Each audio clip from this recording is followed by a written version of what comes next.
الرحمن الرحيم. الإخوة والأخوات أبناء شعب مصر، تألمت كثيرا ولا أزال مما أتعرض له أنا وأسرتي من حملات ظالمة وادعاءات باطلة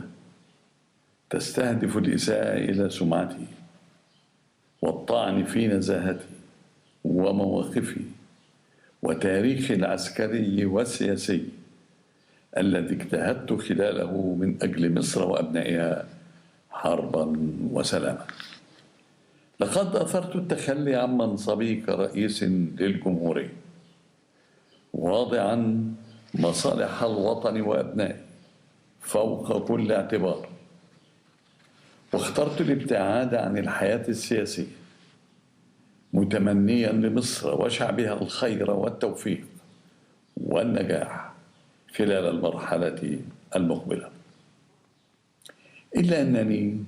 وقد قضيت عمرا في خدمة الوطن بشرف وأمانة لا أملك أن ألتزم الصمت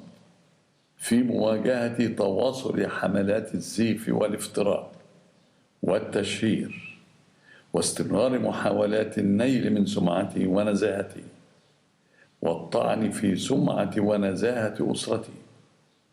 ولقد انتظرت على مدار الأسابيع الماضية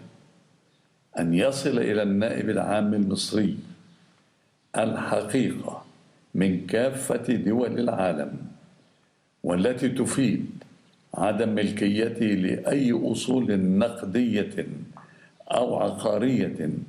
أو غيرها من ممتلكات بالخارج، وإيمانا من جانبي بأنه لا يصح في النهاية إلا الصحيح، ودحضا لما يتم الترويج له من ادعاءات وافتراءات. وقد قررت الآتي بناء على ما تقدمت به من إقرار لذمة المالية النهائي والبيان الذي أصدرته مؤكدا فيه عدم امتلاكي لأي حسابات أو أرصدة خارج جمهورية مصر العربية، فإنني أوافق على أن أتقدم بأي مكاتبات أو توقيعات تمكن النائب العام المصري بأن يطلب من وزارة الخارجية المصرية الاتصال بكافة وزارات الخارجية في كل دول العالم لتؤكد لهم موافقتي أنا وزوجتي على الكشف عن أي أرصدة لنا بالخارج منذ اشتغالي بالعمل العام عسكريا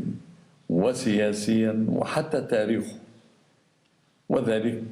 حتى يتأكد الشعب المصري من أن رئيسه السابق يمتلك بالداخل فقط أرصدة وحسابات بأحد البنوك المصرية طبقا لما أفصحت عنه في إقرار الذمة المالية النهائي. ثانيا، موافقتي على تقديم أي مكاتبات أو توقيعات تمكن النائب العام المصري من خلال وزارة الخارجية المصرية الاتصال بكافة وزارات الخارجية في كل دول العالم لاتخاذ الإجراءات القانونية المناسبة للكشف عما إذا كنت أنا وزوجتي وأي من أبنائي علاء وجمال نمتلك أي عقارات أو أي أصول عقارية بشكل مباشر أو غير مباشر، سواء كانت تجارية أو شخصية، منذ اشتغالي بالعمل العام عسكريا وسياسيا وحتى تاريخه، حتى يتسنى للجميع التأكد من كذب كافة الادعاءات التي تناولتها وسائل الإعلام والصحف المحلية والأجنبية حول أصول عقارية ضخمة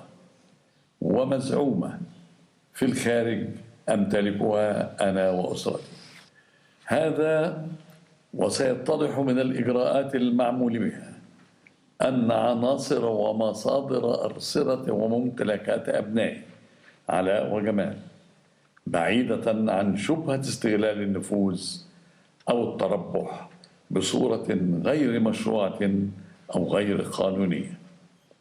وبناء عليه، وبعد انتهاء الجهات المعنية من هذا والتأكد من سلامته وصحته، فإنني أحتفظ بكافة حقوقي القانونية تجاه كل من تعمد النيل مني ومن سمعتي ومن سمعة أسرتي بالداخل والخارج. الإخوة والأخوات، ستظل مصر دائما لنا جميعا هي الهدف والرجاء. وفق الله مصر وشعبها، وسدد على طريق الخير خطى أبنائها. والسلام عليكم ورحمة الله وبركاته.